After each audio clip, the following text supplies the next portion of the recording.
Welcome to this Zentangle Quickie. My name is Heather Hartwick Gladden. I'm a certified Zentangle teacher, and today we're going to take a look at the tangle O Float from CZT, Aish, Darbha. And Aish is short for Aishwarya. I hope I got that close. Oh goodness, this is a neat tangle. I've seen it.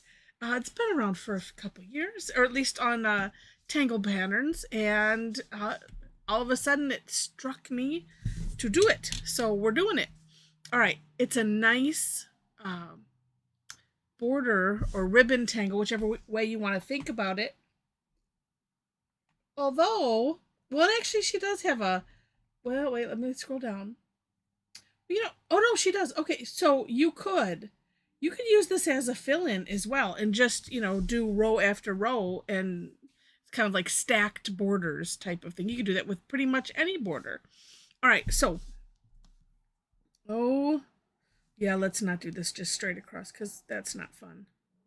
All right, and I like to do a little. All right, well that's an interesting line. All right, I am here to prove that it doesn't matter and that anybody can do Zentangle. There is absolutely no art skill required. Just you have to be able to hold a pen, sort of, and follow the instructions at a very minimum. You don't have to be creative of your own accord, for sure. Well, I'm not as far as drawing goes. I am in other ways, but not as far as drawing goes. All right, so once you have this, then this is kind of like a loop-de-loop is what I'm going to call it. And it looks like, so you could do this two ways. And I did, in my version of the step outs, I kind of show you two ways you could do it. One way is this. So starting on one, kind of a takeoff and land. So we're going to trace over here a little bit, come up, loop, come down on the other side like so. That I think is the best one I have done so far. All right, or you could, and you could also, I mean, okay, there's three ways. Well, there's two ways to do this, and then two ways you could do this, because we're gonna alternate top and bottom. You could do the alternating, or you could do one side at a time. I was gonna say there's three ways. No, that doesn't add up to three ways. It's two ways to do each thing. Okay, so the other way to do this figure, if you have trouble with that loop-de-loop, is you could just come like this. So, and you could just do kind of two C-shaped curve lines, lightly C-shaped, right? Making a little triangle out of that, right? Then come up with a tiny flux or teardrop shape. You could even trace over this side, coming back down on the other side, tracing over if you like. That way you have options. So if this gives you a headache, then try it this way. Either way, it's going to come out just fine.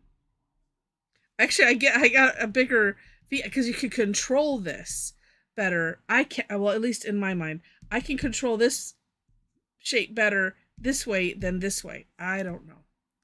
All right, and this one's gonna have just a little loop-de-loop right there. There'll probably be something over here. We'll just leave it. Okay, then like I said, oh, one other important thing. And some of these are more than halfway across. Some, well, no, this kind of scoops down, and at the same time, it doesn't matter because that's one advantage to doing one side first, because then the other side, what we'll want to do is to make sure to kind of cross, because and this has to do with the next step. So we kind of want these alternating. If you had a middle line kind of eyeballed in here, you'd want them both to cross on either side, and they don't have to cross too much, honestly. All right. Oh, and here, but let's see if I can get my hand into here right. There we go. Okay. Next, and this kind of took a minute. Well, and Oh, wait a minute. Let me think. Yes. If you want to fill in these little orbs right now, you can.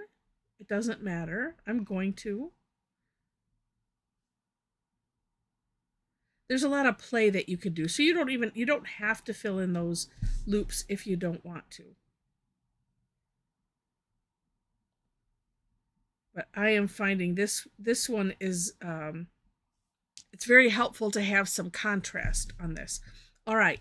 So next, we're going to weave a line. It's going to be kind of an S shape, a continuous S-shaped line coming through here. But what we're going to do, and let's see, if I was coming, I'd be coming probably off the top here. Oh, I don't know. No, probably be coming the other way. Oh, well, it doesn't matter. This way. I can't even think. Yeah. So what we're doing is putting the line on the top of those loop-de-loops. This should have come down this way, but we're not worrying about it. That's why it got my brain all thrown off. So it would have come this way, and you could almost make it a straight line, as I kind of have done, and then, just curving it ever so slightly around that top, as if it was a string, right? Because if it was a string, well, and if you had it tight, then it would be tight in between those. So that might be a way to do it. It's also why you want to have the loops kind of crossing what would be, the invisible median line in the middle of your border here. All right. And this is one of those that just do with whatever you have, because it honestly is not really gonna matter, because it could almost be a straight line, and because of the next steps, it's still gonna turn out just fine. And the next steps are, we're gonna do an aura in this weird shape. So as you can see right here, this little shape, this opening. So, but we're not auraing this line. Well, although you could if you want to, I suppose, but coming from here, and it's just going to be kind of, I'm sort of auraing the contour like that. And we've got many chances here to do it again and again. And if your area is too tight, it's one of those, yeah, well, you just make it up. I'm sure I will have one in here. And I'm not really, I'm not following the contour exactly. So that's why I'm calling it kind of a loose-ish aura. Because I could, make that point there, make it a curve line here. You could do it a lot different. But it's really neat to just have it be this kind of amoeba-ish type shape. And again, coming from the edge of the border and landing back on the edge.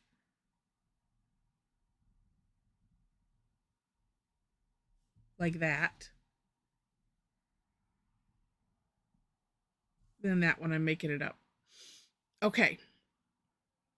Now, actually, some of these last, steps after the loop-to-loop, the loop-to-loop and this first one, you can kind of take them out of order, because I'm sure I missed, oh, no, I didn't. Okay, it is the next step. She has us doing the next step, auraing these V shapes or triangles, whichever way you want to think about it, and filling them in, which is another great, another nice reason to have these be kind of wide, so you have the nice contrast.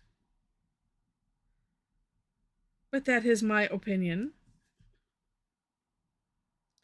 If you look at my version of the step out, they're kind of small, and it still works. Just having, when you have a lot of, these wiggly lines, it just helps to have some contrast so your eyeballs can, I guess, fixate on something. I'm not sure. That's what Mom says, and I believe her. Because she is way smarter on all of the art stuff. She is the artist. I just play one on YouTube.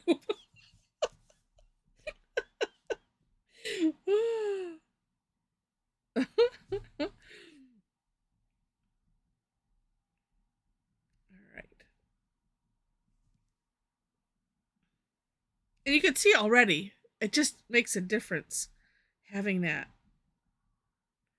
nice contrast. Now, if you take a look at the For More Inspiration link and scroll down, you'll see Aisha's step out, but just take a look at the wonderful samples, including Linda's, because this is, like I said, this is on Tangle Patterns, including hers, which is the little thumbnail that you first see at the top of the article.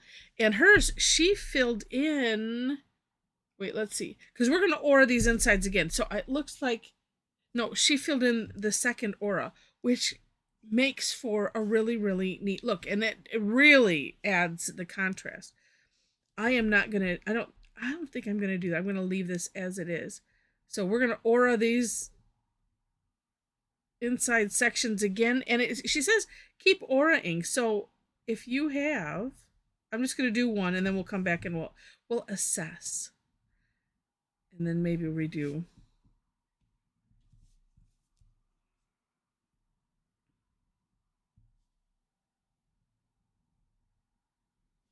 It's just such a nice kind of whimsical border, but at the same time, I mean, I don't know, it's whimsical and classy at the same time. Okay, so we have that. This needs something here. Oh yes, this needs to be aura'd and aura'd. So I think we can probably do more. Let's just do one more on some. Ooh, then actually I could even fill in maybe one of the sections, and that would look neat. But like I said, there's just something kind of cool about it. Let me just look again. It looks like Aish. Oh no, Aish. No, yeah, she did multiples. Yeah, you just have to look at the samples for great ideas. She has somewhere, it looks like she did just the one, but then filled it in with orbs. And I had to look close. It's like, is that the same tangle? It is. So let's do this. So let's see. Do I have enough? I think did I go through all of them with at least one? I think so. Oh, actually, better yet. Let's just fill in the very bottom one and not worry about. I was gonna do one of them, but then sometimes I want to do it in words, Heather, words. I want to make sure it's always the same one. So this way it is always the same one. It doesn't matter how many auras I have. I'm just doing that base, and I think that looks rather neat. It's one of those things too where could come back, do the base, and then skip, and then do one, so that it's kind of alternating. And that's where I like it to be this is just me, like it to be consistent throughout, but I think that's enough, and I like it. Now, for shading, depending on what you do in here, you could shade inside there, but what I'm going to do is just shade the whole thing, because for border tangles, that's kind of what I like to do, but of course it depends on how you've done it. Because, really, I mean, because you could, if I hadn't done this already, but maybe I still could shade around that, this line. All right, let's spread this out so we can see what it looks like and then decide. Because you could have one side that is just darker than the other. And I have another idea. I don't know how well it will translate. But, it's worth a try. So you see how that, created the rounding effect. But let's just try what I was thinking. I'm going to just take this side right here. I'm going to go extra dark, although I should have grabbed my other darker pencil, but that's okay. This is, well, it is, almost was the, it's the pencil from one of the Zentangle kits. I don't know, I've been using the same one for some time, and that's why I'm using this, because I think it's only this big. Oh, look at how neat that is. And I still left a little, there's a little bit of room there. So this looks like a lump. That does too. But here's what I was thinking for the other side. Here it is. White General's chalk pencil. You know, it's only going to affect really where those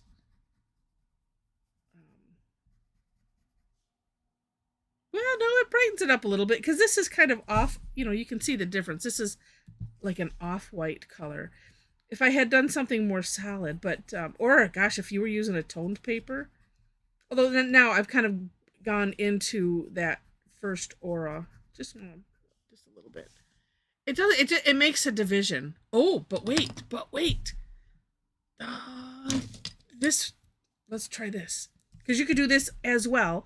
Could have done this first, but let's just go carefully on the outside. I'm going to wipe off my tip every so often. Always handy if you're working. It doesn't even matter. If you end up going over your graphite or over colored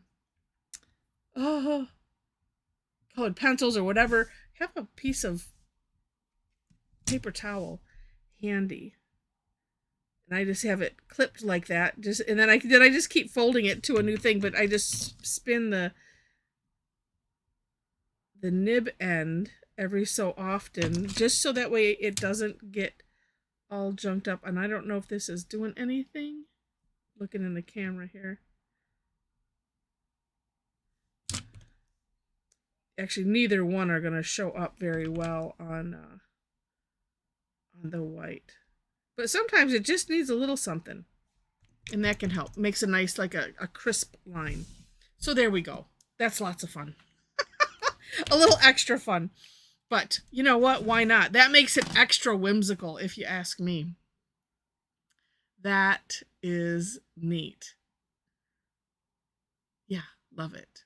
I feel like it's needing something else at the same time since I did that. But, so, and things you could do. Could put an extra line on the outside. Could just shade even on the outside with a little separation. But I think I'm going to leave it. At least for now. All right. So I hope you enjoyed this. And if you did, please click on the like button. And if you liked it enough to see more, would love to have you be a subscriber to the channel. I mentioned the description section where you will find links to the step outs. I always do my own version, and then link to the creator of the tangle, so that way you can see it from their hand, see their samples, get extra ideas. A lot of times I just do the basics of the tangle, and that's also why I link. Well, I think it's important because they created the tangle, and you should link to them, and that way you have their information. You want to follow them, you know, or whatever. I just think that's important, so that's why I do it. And below that is my link tree. So if you have enjoyed this video a whole lot, and maybe you want to tangle online with me and a bunch of other tangle addicts, come and join us on Thursdays primarily. That is our Tangle Time day. They are free sessions that I put on where we'll take a tangle, maybe two, and we just play with it and have fun. And let's see what else. I do have one free session on Tuesdays. That is Tough Tangle Tuesday. And at the time of this recording, it's going to be tomorrow or today, depending on when you're watching this. It's always on the third Tuesday. I'll also have other classes that have a fee. Information is on my website. You'll see also on that link tree places to follow me for classes when I post them. The one place that it doesn't mention is Facebook. It has a link to my Facebook page, but I don't have where it says follow me for classes here. So you can do that. Also, if you want to join our Tangle Addicts community group, we'd love to have you join us. There are 4 questions, though, that you have to answer in order to gain entry, and that's it. So, all right. I think that's it. All the information's there. It's self-explanatory. If you run into a question, you can connect with me on, through the link. So I think my email is on the link tree as well. So, all right. So with that, thank you so much for watching, and I wish you happy tangling.